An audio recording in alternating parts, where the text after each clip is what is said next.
Sex changes for minors. Do you support that? You think it's okay for a parent to slash his kid's ding-a-ling off? Do you really want to have this conversation? Are you circumcised? Well, that escalated quickly. Hey guys, welcome back to the show, your home for independent and nonpartisan commentary and analysis on politics, media, internet insanity, and more. We are going to talk about the interview that is breaking the internet right now and could have serious ramifications for the November elections. And that is the far-left Democrat Abdul El-Sayed, who has the nomination and is running for the Democrats for a Senate seat in Michigan and squaring off against Republican Mike Rogers. He just went on Fox News prime time with Jesse Waters, one of their well-known hosts, for a truly wild interview. I watched the whole thing, but we're going to react to a couple clips from it on the show today, including one where Jesse Waters, in my view, pretty predictably, asked Abdul El-Sayed about the extremely controversial practice of medically or chemically or surgically transitioning gender-confused minors, which you would think is a pretty predictable gotcha question if you're a Democrat, progressive Democrat, going on Fox News. And Abdul El-Sayed came up with a truly, truly bizarre response. We're going to watch. First, here's the headline from Mediaite. Insane, MAGA explodes after El-Sayed asks Fox's Jesse Waters if he's circumcised during trans care question. MAGA pundits seized on Michigan Democrat Senate nominees Abdul El-Sayed's bizarre Monday night hit on Fox News after he asked host Jesse Waters whether he was circumcised in response to rapid-fire questioning about gender transitioning surgeries for minors. The deeply personal question immediately lit up conservative media and social media, becoming the standout moment from an otherwise wide-ranging and frequently combative interview on Jesse Waters' prime time. So, listen, this is a lot. We're just going to watch and then discuss. Sex changes for minors. Do you support that? Look, I remember having great conversations with my conservative friends about right-to-try legislation. The idea that the government shouldn't tell you what kind of health care you should have. I just think the government shouldn't tell you what kind of health care you should have. And if you're a minor, it's between you want to your try doctor on and your kids? parent. Jesse Waters' reaction here is hilarious. But guys, right-to-try legislation refers to allowing terminal adults who want to try experimental treatments that aren't necessarily proven to work to try them. The idea that that is comparable to putting gender-confused kids on puberty blockers that in many cases leave them sterile and sexually incontinent for life is crazy. And it's an absolute deflection. This is a common sense issue that most Americans now have come around on. There was never evidence behind these treatments. There was a false and manufactured consensus around them in medical institutions that were unfortunately corroded by ideology. And Abdul El-Sayed is not, he's just digging himself a hole here that is going to put him at odds with normal people. And we haven't even gotten to the weird part. It's about to come up. Parents. Now, if you disagree with that, if you disagree that healthcare decisions need to be made by a doctor and their parents and a patient, then we think we agree to disagree. But, you want to put government inside so, Abdul, you're a doctor, right? Selectively. So I'll just pause on that to say that nobody believes that it is unlimited parental autonomy with what you can do with your kids, and that there are no restrictions or restraints whatsoever. Also, there's a huge issue here where government funds so much of children's health care that taxpayers and governments do have to decide what they will or won't cover or allow. So to just leave it up to the doctors is obviously not, there are limits. And to me, at least, chemically castrating gender-confused minors is beyond the pale of those limits. And also, progressives don't actually believe this because, and I agree with them on this, they would be the first ones to call to ban, for example, gay therapy for kids for like confused teenagers, or not even confused, but just gay teenagers whose parents don't want them to be gay. Well, by your logic, Abdul, shouldn't we just leave it up to the doctors and to the parent? No, obviously there are limits, and we have to draw reasonable limits. So far, we're all just a bunch of deflections to avoid stating plainly the fact that he is on the 20 side of this 80-20 issue and is standing against common sense and the weight of evidence on all of these treatments and everything. I don't know why. I guess maybe it's his progressive roots showing, his far left sympathies at heart, or maybe it's that he's very afraid of the activists who would turn against him if he dared to acknowledge common sense. But then he got to the part where he decided to make this conversation about Jesse Waters's penis, which is not something I wanted to think about today. Not something I ever really want to think about, to be honest with you. But Abdul El-Sayed made me think about it, so I'm going to make you think about it as well. Let's keep going. Is Michigan about to elect a far-left senator? That's what everyone's wondering as the race between Democratic nominee Abdul El-Sayed and Republican nominee Mike Rogers heats up heading into November. And according to our channel partners at Kalshi, people think there's a 62% chance that Abdul El-Sayed will win in November, and Mike Rogers has just a 38% chance. A far-left Democrat winning in a state that Trump won in 2024 would be a big win for the far left. Anyway, Kalshi is the first CFTC-regulated exchange dedicated to trading on the outcome of future events. If you want to check out their politics prediction markets or all the other amazing prediction markets they've got, just go ahead and download Kalshi now, or click the link in the description and use code BRADP when you sign up to get $20 free to trade when you trade $20 now. I am. So you think it's okay for a parent to slash his kid's ding-a-ling off? You think that's okay? I mean, do you really want to have this conversation? Are you circumcised?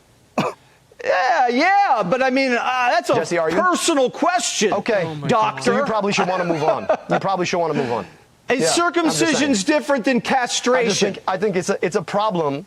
It's a problem that you think that you get to decide what happens between a parent, a doctor, and a patient. And I'm just saying that, yes, circumcision is surgery on a kid's ding-a-ling. So if you really want to bring that up, you can. I just think you guys are really selective about how you want to talk about these things. Abdul, Michigan's not going for that. That is sick stuff.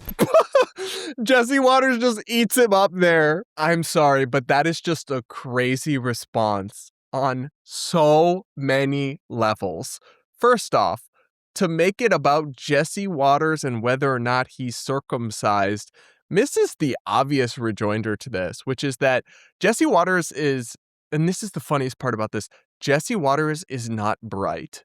Jesse Waters is not some journalistic giant of our time. He's a kind of cartoonish Fox News character. And yet, Abdul El-Sayed very clearly loses this battle of wits to Jesse Waters. That's embarrassing. If that happened to me, I'll see myself out. I'll find a new line of work, because Jesse Waters is once again not bright. And his question, the original question at the very beginning of this clip that you saw, was about Abdul El-Sayed's position on child sex changes, quote unquote, which would include things like puberty blockers and cross-sex hormones, or perhaps as well, double mastectomy surgeries, thousands of which have been performed on minors who are gender-confused natal females. However, the question about should the parents be able to cut off the child's ding-a-ling isn't actually a very strong question, because that particular type of surgery almost is never ever performed on minors. That is a exceptionally unheard of, almost non-existent practice to perform what's known as bottom surgery on minors.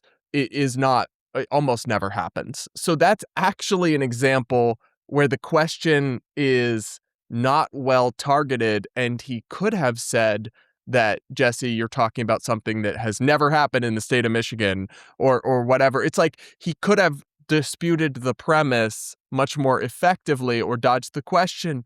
Instead, he tried to compare it to circumcision. That's crazy, guys.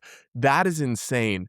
These two things are not the same, right? The the treatments that are not backed up on evidence, they are not evidence-based care for gender-confused minors, to block their puberty or to surgically alter them in their teenage years, anything like that is not at all comparable to circumcision. Whatever one thinks of circumcision, we could have a whole conversation about that, but it doesn't leave you sterile, first of all. Like, it doesn't take away your ability to have children, which many of these treatments for natal males, so for transgender youth who identify as girls but are born biologically male, if they go through the puberty blocking process and then go on cross-sex hormones at a young age, they're literally rendered infertile and never able to biologically reproduce. So that's a real problem that a minor can't understand or consent to, and you can't compare that to circumcision, which has no effect. In the same way, the sexual functioning of a minor who goes through these treatments in many cases is rendered as an adult totally non-existent or deeply, deeply adversely affected, and they are deprived of adult experiences their entire lifetime based on choices they made when they were 11 or 12. That's, once again, whatever you think of circumcision, obviously not comparable. People can be circumcised and still engage in a normal adult sex life. So it is such a bizarre deflection.